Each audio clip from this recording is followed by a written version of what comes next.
50,000 வருடங்கள் சூரிய உஷ்ணத்தில் நிர்வாணமாக நிற்க வேண்டும் என்ற செய்தியை ஒரு ஜஸ்ட் லைக் தட் ஒரு செய்தியாக அவர்கள் எடுக்கவில்லை, அதை ஈமானாக எடுத்தார்கள். அந்த ஈமான் அவர்களை இயக்கியது. இன்றைக்கு என்ன பிரச்சனை என்றால், நம்ம எல்லாவற்றையும் நம்புகிறோம், நம்ப வேண்டிய விஷயங்களில் நமக்கு சந்தேகம் இருக்கிறது.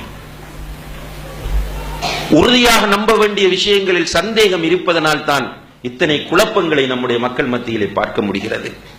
அல்லாஹ் பாதுகாக்க வேண்டும். எனவே அன்புள்ள சகோதரர்களே, இப்படி 50,000 வருடங்கள் அந்த சூரிய உஷ்ணத்திலே நின்று கொண்டு அங்குமிங்கும் ஓடிக்கொண்டிருக்கிற மக்கள் முடிவு தெரியாமல் அலைந்து கொண்டிருப்பார்கள். கடைசியில் எல்லோருமாக சேர்ந்து ஆதம் அலைஹிஸ்ஸலாம் அவர்களிடத்தில் போவார்கள்.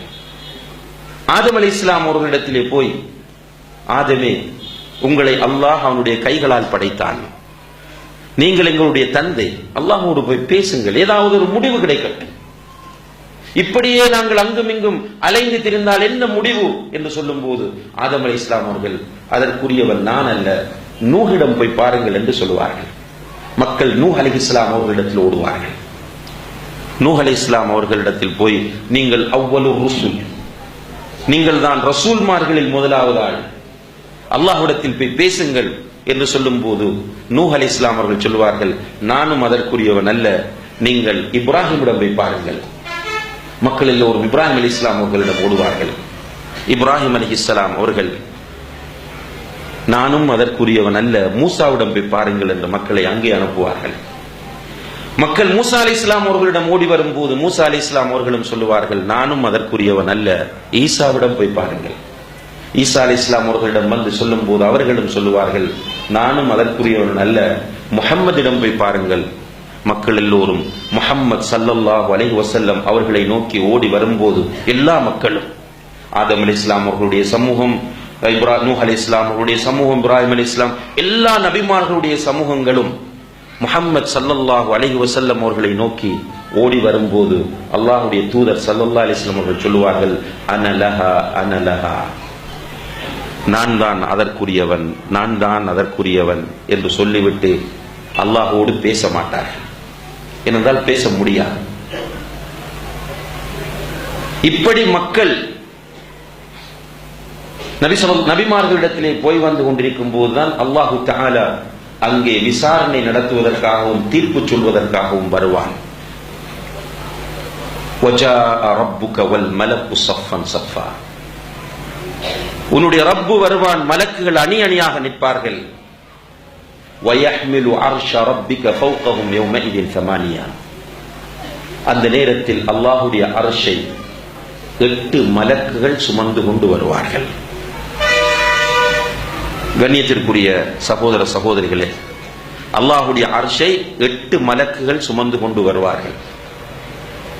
அந்த 8 மலக்குகளும் சுமந்து வருகிற அர்ஷ், அதற்கு அதைவிட சிறியதாக குர்சி என்பது இருக்கும். அந்த அர்ஷை விட சிறியதாக குர்சி இருக்கும். அர்ஷை பற்றி அல்லாஹ் சொல்லும் போது குர்சியை பற்றி அல்லாஹ் சொல்லும் போது வசிஅ குர்சியுஹு ஸமாவாதி வல் அர்த், அல்லாஹு அக்பர். வசிஅ குர்சியுஹு ஸமாவாதி வல் அர்த், அல்லாஹ்வுடைய குர்சி வானங்களையும் பூமியையும் விட விசாலமானது. அல்லாஹ்வுடைய அர்ஷுக்கு முன்னால் குர்சியை போட்டால், ஒரு பெரிய திறந்த வெளியிலே ஒரு இரும்பு வளையலை போட்டால் எப்படி தெரியுமோ, இப்ப நம்ம இப்ப சொல்றதாக இருந்தால், இப்ப நல்ல ஹைட்டா பறக்கிற ஒரு பிளைட் ஆகாயத்துல பார்த்த சின்னோண்டா தெரியுமே, அதே போன்றுதான் அர்ஷுக்கு முன்னால் குர்சி இருக்கும். அப்ப அர்ஷ் எப்படி இருக்கும்? அந்த அர்ஷை சுமக்கிற 8 மலக்குகளில் ஒருவரை பற்றி பேசுவதற்கு அல்லாஹ் எனக்கு அனுமதி கொடுத்தார் என்று சொல்லிட்டு அல்லாஹ்வுடைய தூதர் ஸல்லல்லாஹு அலைஹி வஸல்லம் அவர்கள் சொல்கிறார்கள், மா பைன ஆதிகிஹி வ ஷஹ்மதி உத்னிஹி மஸீரத்து 700 சனா, அவருடைய தோள் புஜத்திற்கும் காது சோனைக்கும் இடைப்பட்ட தூரம் 700 வருடங்கள் நடந்து செல்லக்கூடிய அளவு தூரம். அல்லாஹு அக்பர். அல்லாஹ்வுடைய அர்ஷ், அல்லாஹ்வுடைய குர்சி இந்த மலக்குகள் எல்லாவற்றையும் நம்ம சரியா நம்பினோமாக இருந்தால் அல்லாஹு அக்பர் என்று சொல்லும் போது உள்ளத்துல பயம் வரும். அல்லாஹ் சொல்றானே, இன்னமல் முஃமினூன அல்லதீன இதா ذுக்கிரல்லாஹு வஜிலத் குலூபுஹும். உண்மையான மூமின்களிடம் அல்லாஹ்வை நினைவுபடுத்தினால் அவர்களுடைய உள்ளம் நடுங்கும். நம்ம ஃபீல் பண்ணல, என்ன பயான்ல சொல்றோம், கேட்டுட்டு இருக்கிறோம். ஆனால் அல்லாஹு அக்பர் என்று சொல்லும் போது உள்ளத்துல அப்படியான ஒரு வஜ்ஜிலா, ஒரு ஹவுஃப் ஏற்படுகிறதா என்றால் இல்லை. என்றால் அல்லாஹ்வை பற்றி நமக்கு நிறைய பேருக்கு தெரியாது. அல்லாஹு தஆலா அர்ஷின் மீது உயர்ந்திருக்க அவனுடைய அர்ஷை 8 மலக்குகள் சுமந்து கொண்டு வருவார்கள். ரசூல் ஸல்லல்லாஹு அலைஹி வஸல்லம் அவர்களிடத்தில் மக்கள் கூட்டம் கூட்டமாக நிற்பார்கள். உடனே ரசூல் ஸல்லல்லாஹு அலைஹி வஸல்லம் அவர்கள் அல்லாஹ்வுடைய அர்ஷுக்கு கீழே சுஜூதில் விழுவார்கள். உடனே அல்லாஹ் சொல்லுவான், யா முஹம்மத் இர்ஃபா ரஅஸக், முஹம்மதே உன்னுடைய தலையை உயர்த்து. இஸ்அல் துஅத, நீ கேள் தரப்படும். வஷ்ஃபா துஷஃபா, நீ ஷஃபாஅத் செய், பரிந்து பேசு, உன்னுடைய பரிந்துரை ஏற்றுக்கொள்ளப்படும் என்று சொன்னவுடன் அல்லாஹ்வுடைய தூதர் ஸல்லல்லாஹு அலைஹி வஸல்லம் அவர்கள் தன்னுடைய தலையை உயர்த்தி அல்லாஹ்வோடு பேசுவார்கள். என்ன பேசுவார்கள்? யா அல்லாஹ், இந்த மக்களுக்குரிய கேள்வி கணக்கை ஆரம்பித்து விடு, இந்த மக்களுக்குரிய தீர்ப்புகளை வழங்கிவிடு என்று சொல்லும் போது அல்லாஹு தஆலா கேள்வி கணக்கை ஆரம்பிப்பான், எல்லோரோடும் பேசுவான். ரசூல் ஸல்லல்லாஹு அலைஹி வஸல்லம் அவர்கள் சொல்கிறார், அந்த மஹ்ஷரிலே மா மின்கும் மின் அஹதின் இல்லா சயகல்லிமுஹு ரப்புஹு லைஸ பைனஹு வ பைனஹு தர்ஜுமான். உங்கள் ஒவ்வொருவரோடும் அல்லாஹ் நேரடியாக பேசுவான், மொழிபெயர்ப்பாளர்கள் யாருமே இருக்க மாட்டார்கள். முழு பேரோடும் ஆதம் அலைஹிஸ்ஸலாம் அவர்கள் முதற்கொண்டு உலகம் அழியும் வரைக்கும் இந்த பூமியில் இருந்த அத்தனை பேரோடும் ஒவ்வொருவரோடும் அல்லாஹ் நேரடியாக பேசுவான், மொழிபெயர்ப்பாளர்கள் யாருமே கிடையாது. என்ன பேசுவான்? எப்படி இருக்கிறாய்? சுகமா இருக்கிறாயா? இல்லை. அவ்வளு மா யுஹாஸபு பிஹில் அப்து யௌமல் கியாமா அஸ்ஸலா. ஒரு அடியானிடம் அல்லாஹ் கேட்கிற முதலாவது கேள்வி தொழுதாயா? கண்ணியத்திற்குரிய சகோதர சகோதரிகளே, தொழுகையினுடைய இம்பார்ட்டன்ஸ், அதனுடைய முக்கியத்துவம் நமக்கு புரிய வேண்டும். அல்லாஹு தஆலா முதலாவதாக நம்மிடம் பேசுகிற வார்த்தை அல்லது நம்மிடம் கேட்கிற கேள்வி தொழுதாயா? அதனாலதான் ரசூல் ஸல்லல்லாஹு அலைஹி வஸல்லம் அவர்கள் இந்த தொழுகை கடமையாக்கப்பட்டதிலிருந்து ஒரு சந்தர்ப்பத்திற்குள்ள தொழுகையை மிஸ் பண்ணல. ஒரு நாள் ஒரு யுத்தத்துக்கு போறாங்க, போய் வருகிற வழியிலே டயர்ட் சரியான பிலால் ரலியல்லாஹு அன்ஹு முழிச்சிட்டு இருக்கிறாங்க. ரசூலுல்லாஹி அலைஹி வஸல்லம் சொன்னாங்க, நீங்களும் படுங்க, நான் எழுப்பி விடுறேன்னு சொன்னாங்க. பிலால் முஅத்தின், அவர் தொழுகைக்கு அதான் சொல்லணும்ன்றதுக்காக முழிச்சிட்டு இருக்கிறாங்க. ரசூலுல்லாஹ்வுக்கு தெரியும் எல்லாரும் டயர்டு என்று. ஏன்னா பிலாலை படுக்க சொல்றாங்க. ஆனா எழுப்பி பார்த்தா நல்லா டைம் போயிடுச்சு. 2-3 வக்துகள் மிஸ் ஆகிற அளவுக்கு டைம் போயிடுச்சு. ரசூலுல்லாஹி அலைஹி வஸல்லம் அவர்கள் எழுந்தவுடன் எல்லாரும் ஒன்று சென்று வர சொல்லி ஒவ்வொரு தொழுகையாக ஓடருக்கு தொழுது முடித்தார்கள். ரசூலுல்லாஹி அலைஹி வஸல்லம் அவர்களுடைய கடைசி கட்டம் நமக்கு தெரியும். ஒரு 10 நாட்கள் கடுமையாக நோய்வாய்ப்பட்டார்கள். சாதாரணமான நோய் அல்ல.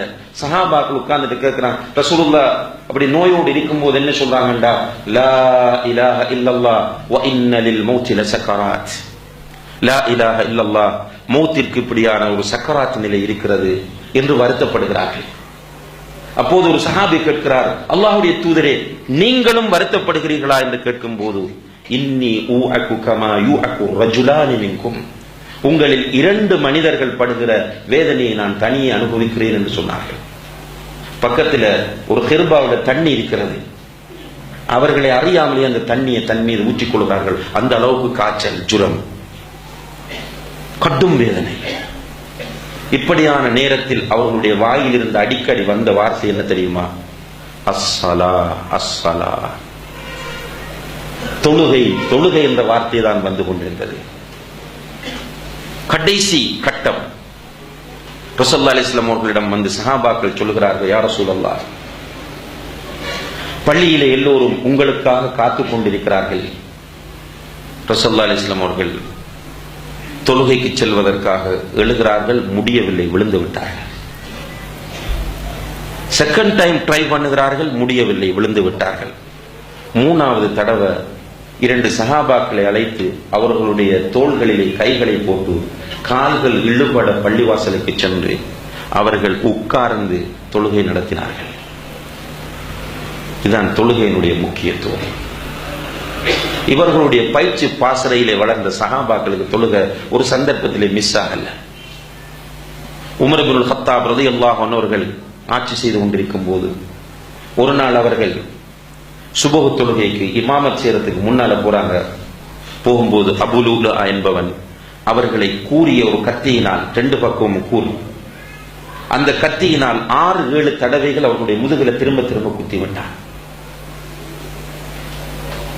உமர் ரலியல்லாஹு அன்ஹு அவர்கள் கீழே விழும்போது என்ன செய்யறாங்கண்டா, பின்னால் இருந்த அப்துல் ரஹ்மான் பின் அவுஃப் ரலியல்லாஹு அன்ஹு கையை பிடிச்சு முன்னால் இழுக்கிறாங்க.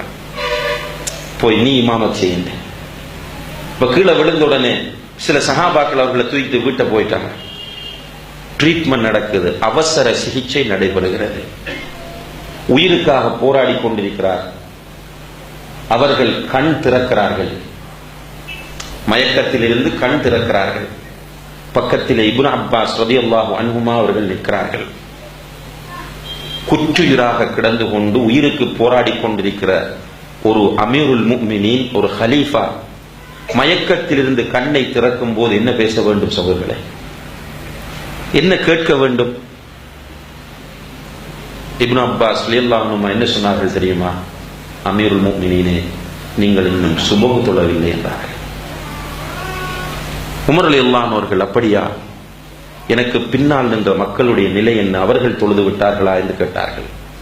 ஆம் என்றதும் உடனடியாக அவர்கள் உடம்பிலிருந்து இரத்தம் ஓடக்கூடிய நிலையில் சுபஹ் தொழுகையை நிறைவேற்றிவிட்டு சொன்னார்கள், லா ஹவ்வ ஃபில் இஸ்லாமி லிமன் தரக்க ஸலாஹ், தொழுகையை விட்டவனுக்கு இஸ்லாத்தில் எந்த பங்கும் இல்லை என்றார்கள்.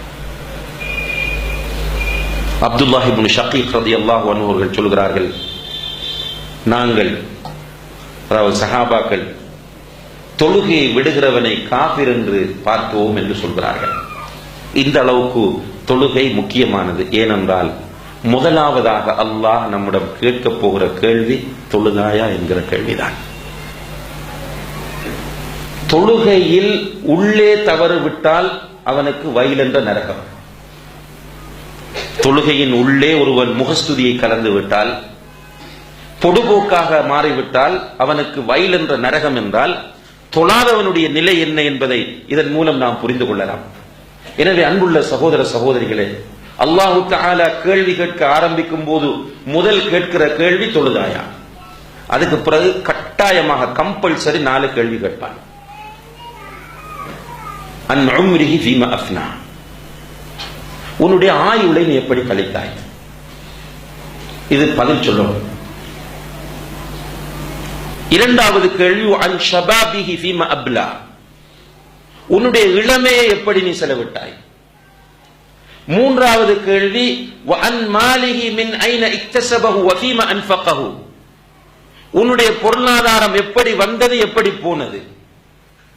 நான்காவது கேள்வி வஅன் இல்மிஹி மாதா அமில பிஹி, உன்னுடைய அறிவை கொண்டு நீ என்ன செய்தாய்.